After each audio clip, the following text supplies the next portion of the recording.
On today's show, wakey, it's a matinee full game day preview. The Ottawa Senators taking on the St. Louis Blues. And the big news of the day, your captain, Brady Tkachuk, returns.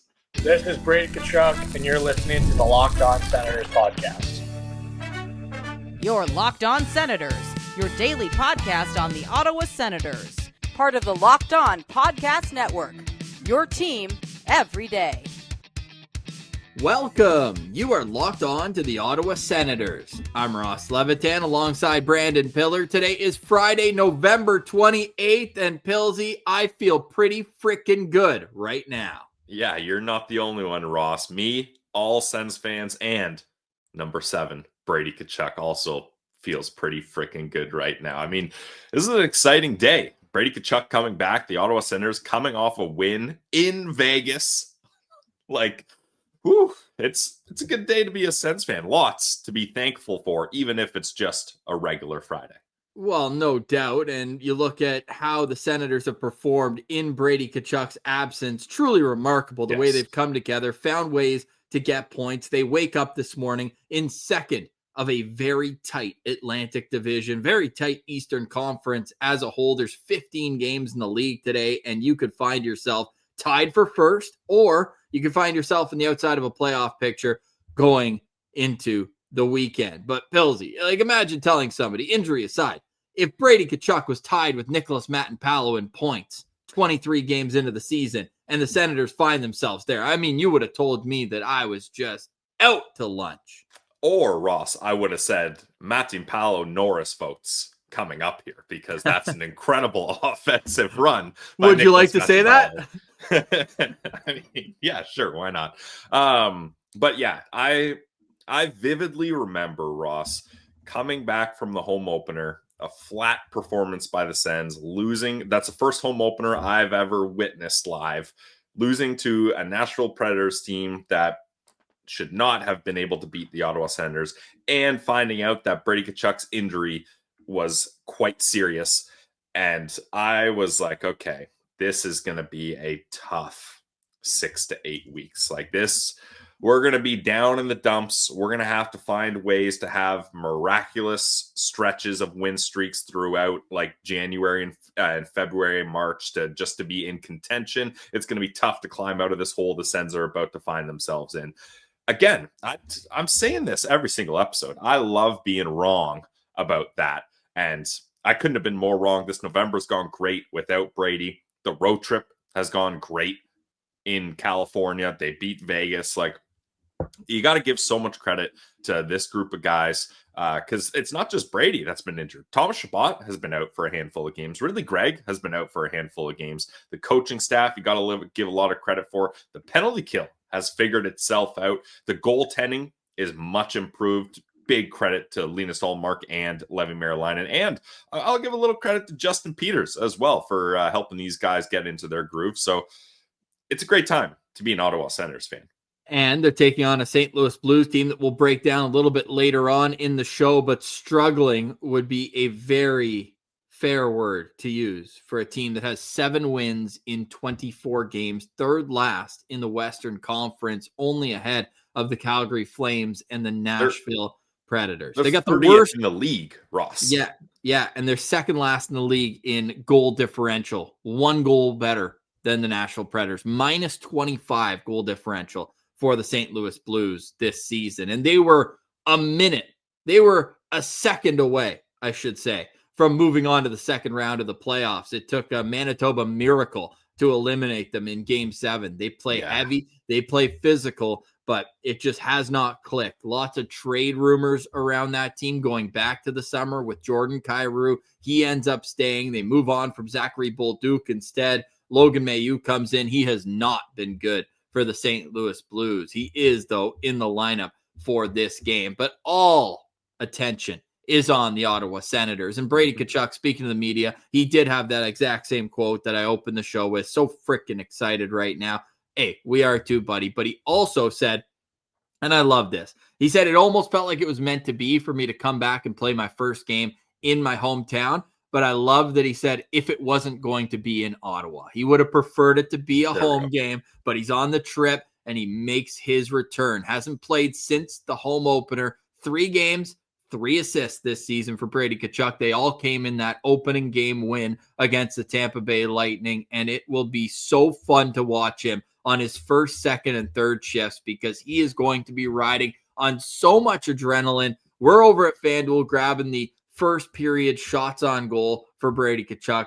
Overall shots on goal for Brady Tkachuk. I'll sprinkle on a power play point as well as that just feels like he's going to help boost that group that now does have a few power play goals in their back pocket. They're 3 for their last 18. Certainly beats the stretch there where they just could not get anything going with the man advantage. We talked a lot this week speculating where will Brady Tkachuk play, and the answer isn't clear. And because it's a 4 p.m. Eastern time start today, 3 p.m. local time in St. Louis, Central Time Zone, there's no morning skate for either team. So the cloud of mystery will remain likely until warm-ups. But I just think it makes too much sense to put him with Tim Stützle and Drake Batherson. Timmy and Batherson have this great chemistry going right now.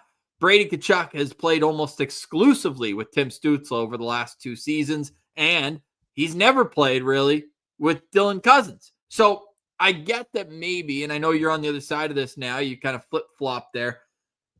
It just, that's a move you can make within the game if you don't like how it looks, or within the next couple of games, because David Perron has looked all right on that line. And by the way, revenge game for David Perron back against a team he won the Stanley Cup with in 2019. So all that to say, it just feels such a natural fit to move David Perron back with Dylan Cousins on the second line. Brady plays with Timmy and Batherson. And then the real question for me is, does Hayden Hodgson stay in the lineup? I know Sens fans, myself included, have enjoyed watching him run through guys and play really strong away from the puck. Or does Stephen Halliday come out of the lineup and Lars Eller move to center? Because I kind of like the look of a line that has Nick Cousins, Lars Eller, and Stephen Halliday on it, as well as a line that could give you that extra layer of offensive depth. What fourth line would you prefer today? Would it be Cousins, Halliday, and Eller, or would it be Eller with Cousins and Hodgson? I think you probably take Halliday out of the lineup, Ross. It pains me to say it because I have liked his game, and I love having him on that second power play unit. But I just think with the way that St. Louis plays, you mentioned it, they're a physical team. I don't want to take Hodgson out of there, and I want Lars Eller back in the middle. Again, I think he's done a fine job on the wing, but the way this guy wins faceoffs, the strength he has up the middle, a two-way, responsibly defensive player, I just think it's best to get that line back to Cousins, Eller, and then Hodgson's being added to that. Yeah, like you mentioned, I'm still on the idea of put Brady Tkachuk on that second line, more to spread the wealth rather than the arguments that you made about the chemistry, because I totally get that. But I just think Stützle Batherson have been such a good pair, and keep Perron there so that they don't feel pressured to facilitate to Brady Tkachuk or through Brady Tkachuk. Let them keep doing their thing. And then you add Tkachuk to that second line to try to bolster that line, because like we've mentioned, there hasn't really been anything special about anybody that's been on Cousins' wings this season. So I'd like to see them get a boost there. And then it eases Brady into a little less ice time and hopefully against a little bit lesser opponents, at least for the first game. I got a crazy idea. What do you think about Levi Merlainen starting this game? Honestly, I'm so glad to be in a position, Ross, where I'm confident in both goalies, and whoever starts doesn't really change my mindset that much. Like, I'd be surprised if they go with Merlainen because he just played against the Kings on Monday. So that would, then we're going back and forth between the goalies here, which again, I don't hate, but I just think the way Ullmark played last game, it's kind of a wild move to sit him after he just had his best performance of the season. So, but again, I'm happy either way here. My thought process is twofold. First one, Ullmark was so busy in that game against the Vegas Golden Knights. He mentioned yesterday doing media that they got in at 5:00 in the morning. That was a quick turnaround. And then the afternoon game today, no skate in the morning. So from that standpoint, maybe this is the day to get him off. The other is the next two games, the last two games on this trip after today, at Dallas, at Montreal. I want Allmark in both of those games, and that way at least Marylinen's getting 2 of the 7 games overall on the trip. Yeah, I'm down with that. And definitely this would be a better game for Marilinen to enter rather than Dallas or Montreal. Although Allmark hasn't had any success up against the Montreal Canadiens. So that maybe that's one where you say, hey, let's see if Levy can change the outcome here. Yeah, I actually don't like it's either this one or the Montreal game for me. I don't think you play him against Dallas. I think that would be a perfect spot for Allmark to play. So if Brady Tkachuk finds himself in the spot that he's occupied for basically the last 7 seasons straight, he would be playing left wing with Tim Stützle and Drake Batherson. The second line then would be Dylan Cousins between David Perron and Fabian Zetterlund. The best checking line in the National Hockey League would remain the same. Shane Pinto with Michael Amadio and Claude Giroux. And then we've got Lars Eller between Nick Cousins and Hayden Hodgson here on the fourth line. On defense, Jake Sanderson with Artem Zub, Tyler Clevin with Jordan Spence, and then Nicholas Matinpalo. Norris voting for Nicholas Matinpalo per Brandon Piller with Nick Jensen on that third pair. On the other side, we'll get to our locked on players to watch. We'll get to the St. Louis Blues lines and why offense needs to be the thought process for the Senators today. You're listening to Locked On Senators, your team every day. Today's episode is brought to you by our friends over at Monarch. Let's be honest, most of us can't name all of our financial accounts, let alone what they're worth. Between 401k, savings, and investments, it's easy to lose track sometimes, and that can mean you're leaving money on the table. Don't do that. There's Monarch. It's an all-in-one personal finance tool that brings your entire financial life together in one clean, easy-to-use interface on your laptop or on your phone. It's going to help you organize your accounts, track your spending, and get a better handle on your investments without ever having to touch a spreadsheet. You're going to love that you can review everything with your partner, see your shared goals, and make better financial decisions together.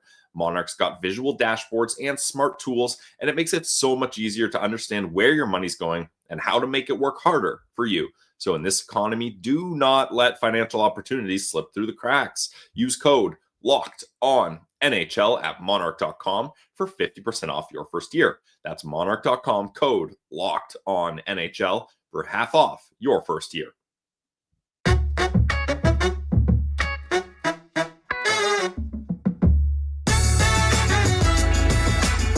All right, Pillsy, it is a 4 p.m. game day, so we are hammering through this preview. Want to get it to you as soon as possible with the Ottawa Senators looking to continue finding ways to win. They're 3-1 so far on this road trip. They have gotten performances from all over the lineup, but it was the big boys that got it done against Vegas. 3 points for Jake Sanderson, 2 for Tim Stützle, 2 for Claude Giroux, goal for Shane Pinto, and the shootout winner. And Batherson scored what ended up being a very important goal at the end of the first period that meant the Sens kept it tied when Vegas had their push. Who is your locked on player tonight for the Senators?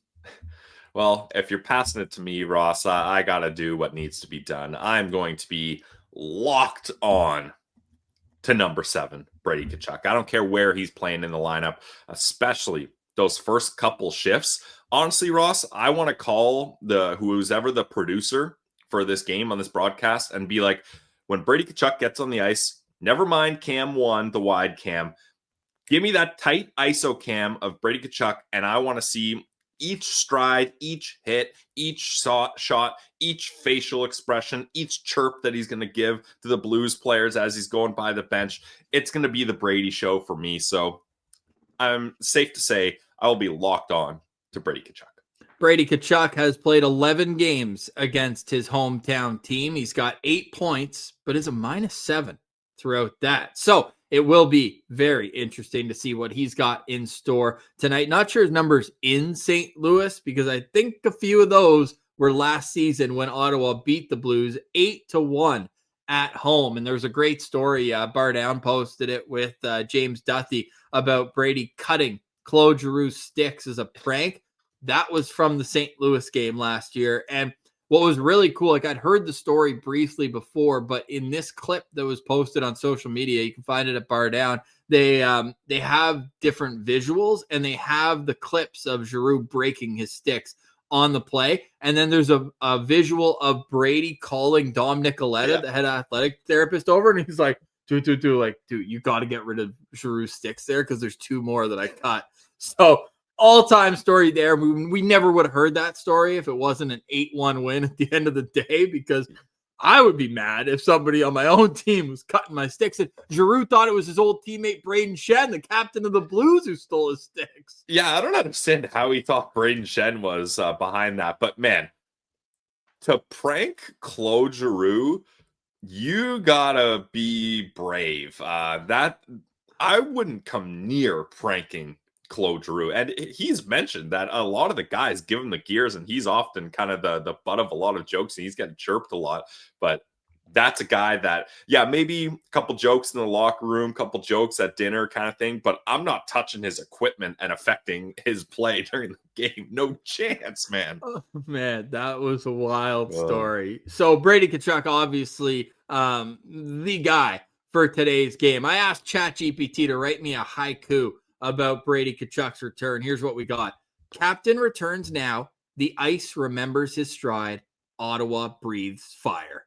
I actually kind of like that. Ottawa breathes fire with Brady out on the ice. My locked on player to watch of the show. Haiku of the day.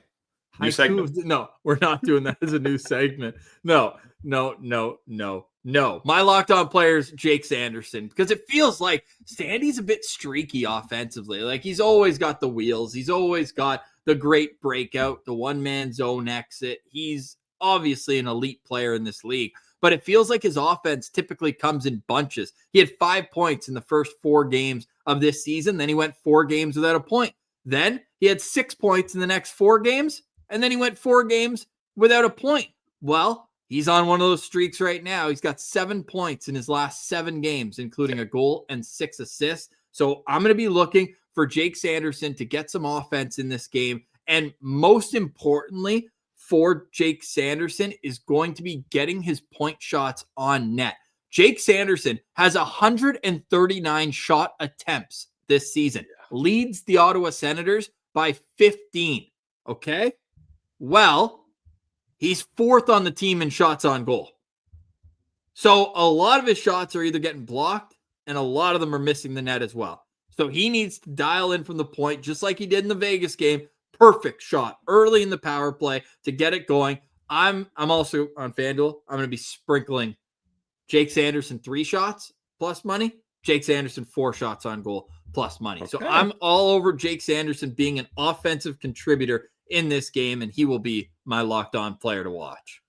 Yeah, I like that. I mean, anytime you get the opportunity to enjoy a Jake Sanderson game, you got to do it. So Brady and Jake, you said the big boys were popping off for the Sens last game. Let's see if the top dog on offense, Brady Tkachuk. I know Timmy and Drake are there, but for today, Brady is the top dog, and then the top dog on defense, Jake Sanderson. Yeah, and the Ottawa Senators have been able to score. And with that, you look at the St. Louis Blues, who have not been able to keep the puck out of their net at all this year. When you look at the two teams head-to-head in this game, yeah, the records are what jumps out first. There's no doubt about that. The Senators are 12-7-4, while the Blues are 7-10-7. They haven't won an overtime game this year either. They're 0-7 in overtime. And Blues reporter Matthew DeFranks, he's a great follow on Twitter. He posted that the St. Louis Blues are now tied for 4th most games to start a season without a win in overtime in terms of like most overtime appearances without a win.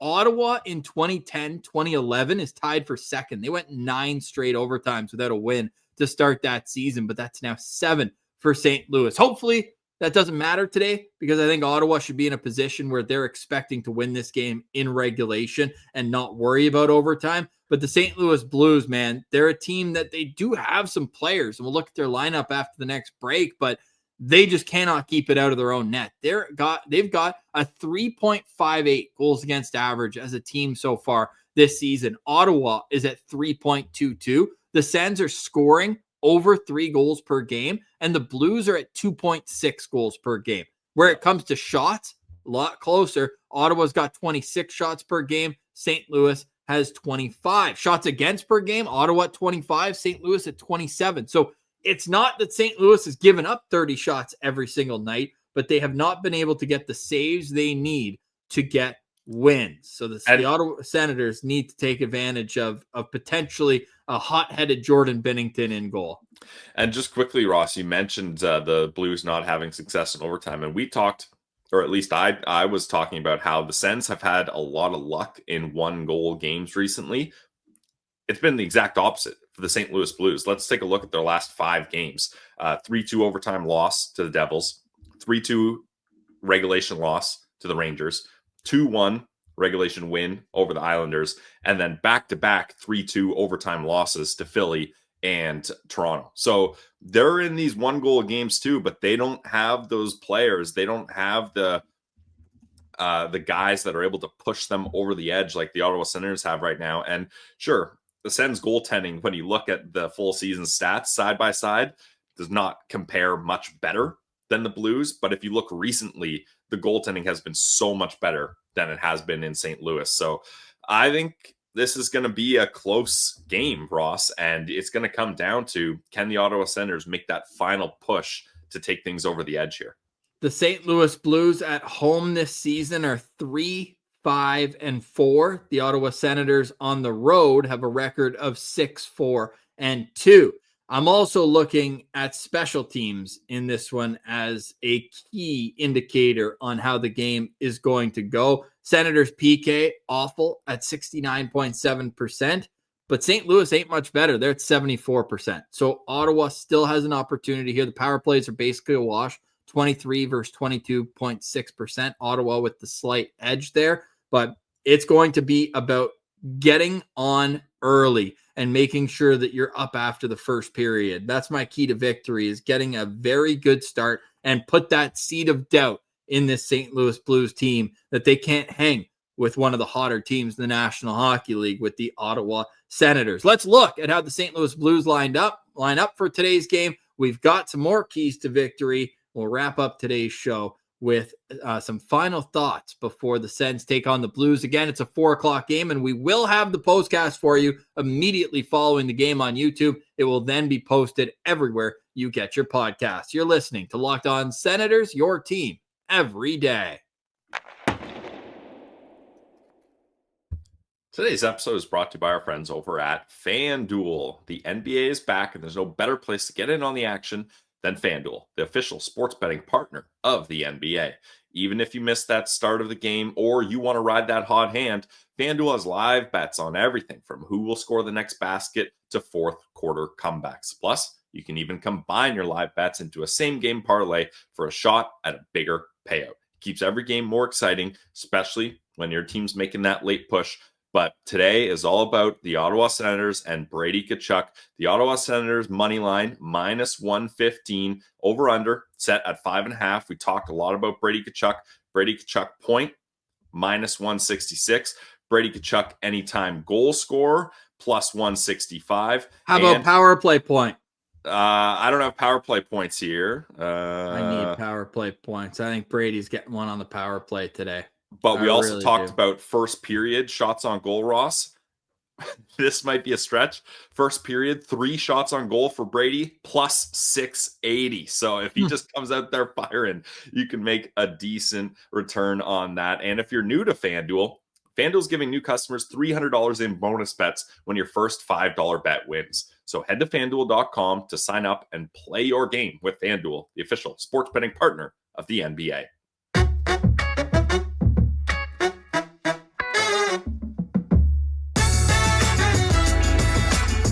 All right, Pilsy, game day for the Ottawa Senators, one of 15 in the National Hockey League, and it's starting early. By the time you're listening to this, the puck will have dropped in an all-Atlantic Division matchup between the Tampa Bay Lightning and the Detroit Red Wings. Pilsy, who do you want to win that game? I think Tampa. Yeah, because they're going to make the playoffs no matter what.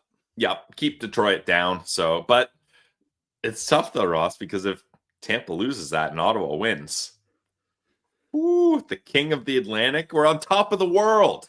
Yeah, but on the other side of things, Billsy, Detroit is only 1 point back of Ottawa right now. So yeah, no, I stick with my original answer, but you could go both ways. Just regulation. Yeah, regulation, of course. Whenever two Atlantic Division teams play, that's what you need. And I'm going heavy on Tampa in terms of who I'm hoping to win that game. But there's games throughout the day. That game starts at 12 Eastern. Then you've got a game at 1, a game at 3:30. You've got 5, 6, 7 games that start at 4 o'clock. It's going to be an outrageous afternoon in the National Hockey League. Today's Senators game will be on TSN 5. So act accordingly. Make sure you're ready to rock and roll at 4 o'clock. The Ottawa Senators have done well in 1-goal games this season. We've talked a lot about that. But the St. Louis Blues, of course, when you have 7 straight overtime losses, in terms of 7 overtime losses, not in a row, but throughout the season, they have not won one. Those are all 1-goal games. But even more than that, Billsy, they're 3-2-7 in 12 1-goal games this season. They have 3 wins in 12 games that are decided by 1 goal.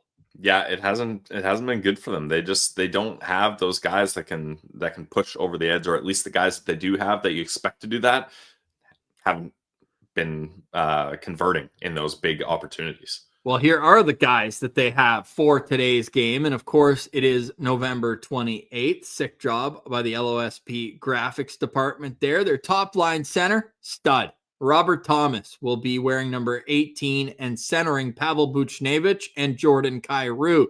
On the second line, Dalibor Dvorsky with Dylan Holloway and Jake Neighbors. The third line, Pius Suter with Braden Shen and Jimmy Snuggerud on his wings. And then Oscar Sundqvist between Sens Abroad, Mathieu Joseph, as well as Aussie Nathan Walker. On the back end, it's Philip Broberg with Colton Parayko, Tyler Tucker with Justin Falk, and Cam Fowler with Logan Mailloux. We expect Jordan Binnington to start in goal. Joel Hofer is the backup. And Jordan Binnington, I mean, people have already crowned him the starter for Team Canada, and I'm one of them. I mean, he does have big game history.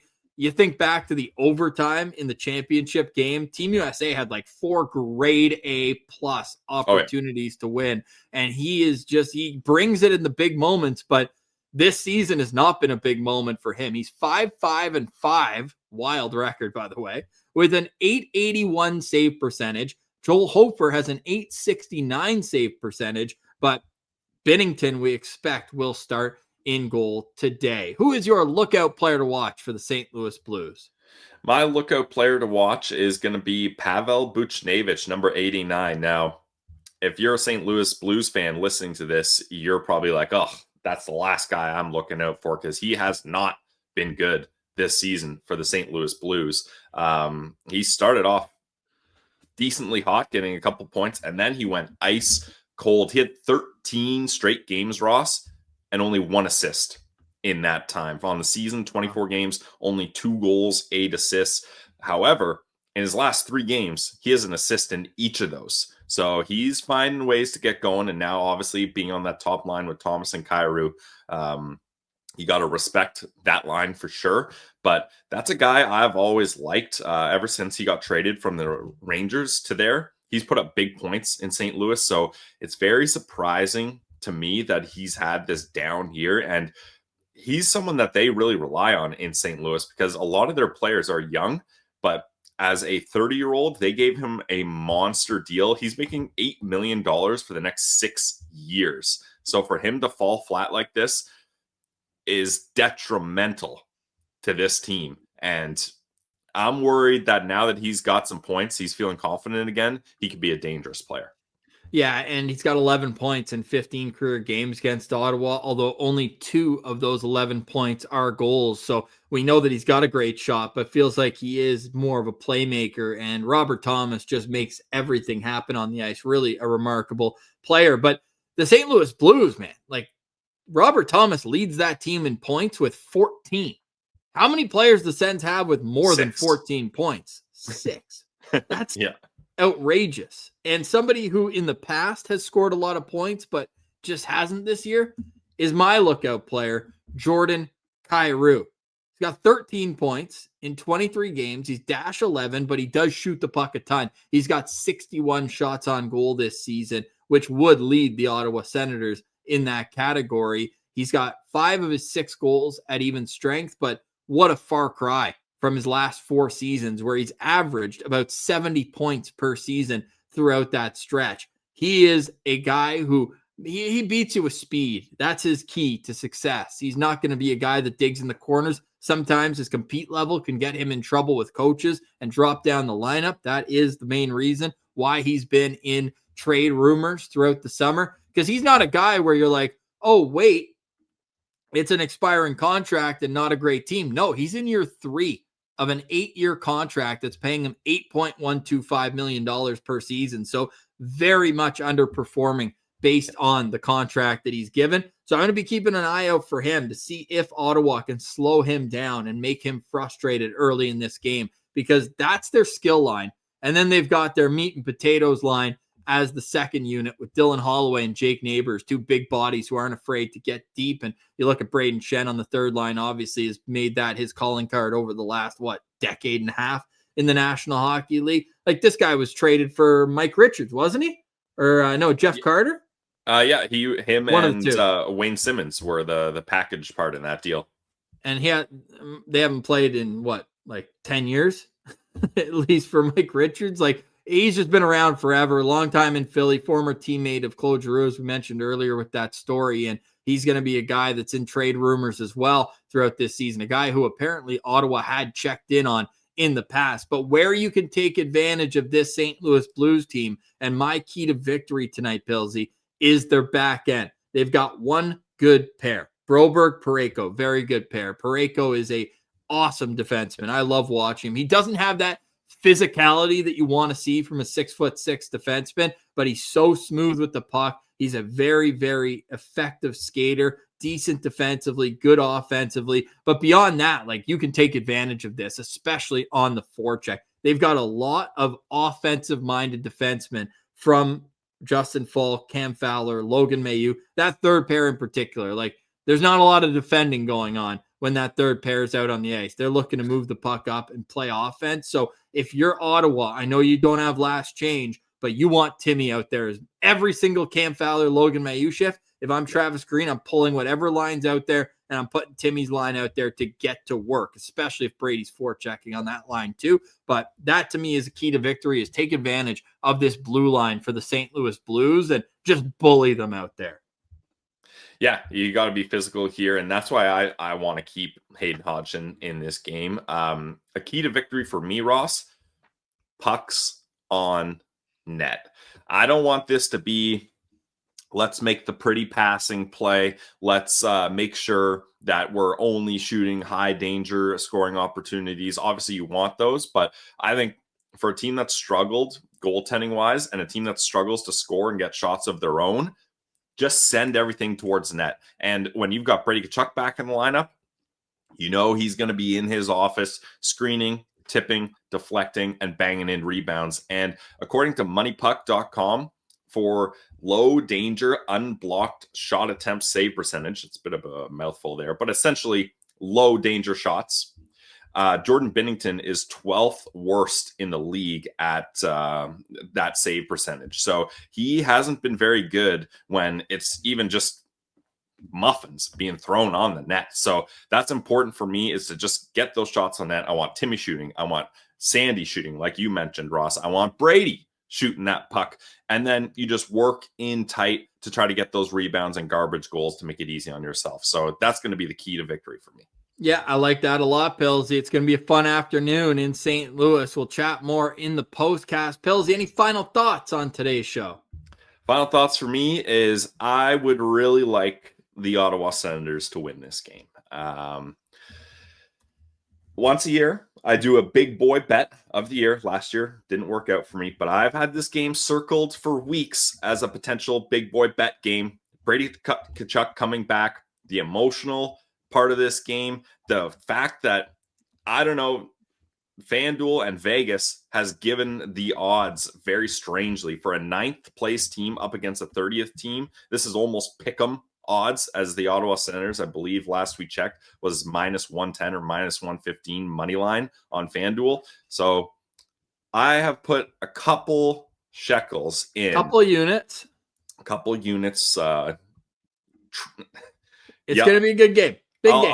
I'll save it at that. A couple units in on this game, and I would be a happy guy if the Ottawa Senators win this game. I don't care how they do it. I got the money line, but go Sens, go. Go Sens, go. Great way to put it. Great to see Brady Tkachuk back. What an absolute warrior, getting back at the very early end of a 6 to 8 week timeline. It's been exactly 6 weeks since he had that surgery for his broken thumb. I'm going to give a thumbs up to seeing Brady Tkachuk back on the ice tonight. And if yesterday's tweet from the Senators is any indication, looks like we're going to get a breakaway behind the scenes episode of his return and tracking how he got back as quickly as he did. Let's get a win to put a bow on that episode so it's all nice. Yes, and that would be just lovely. We'll see you in the postcast after the game. Enjoy it. 4 p.m. start on TSN. For Brandon Piller, I'm Ross Levitan. Thank you for liking, watching, listening, and engaging with the show. Please subscribe everywhere you get your podcasts, including on YouTube, where a 5-star review everywhere goes a long way. And this has been another edition of the Locked On Senators podcast, your team every day.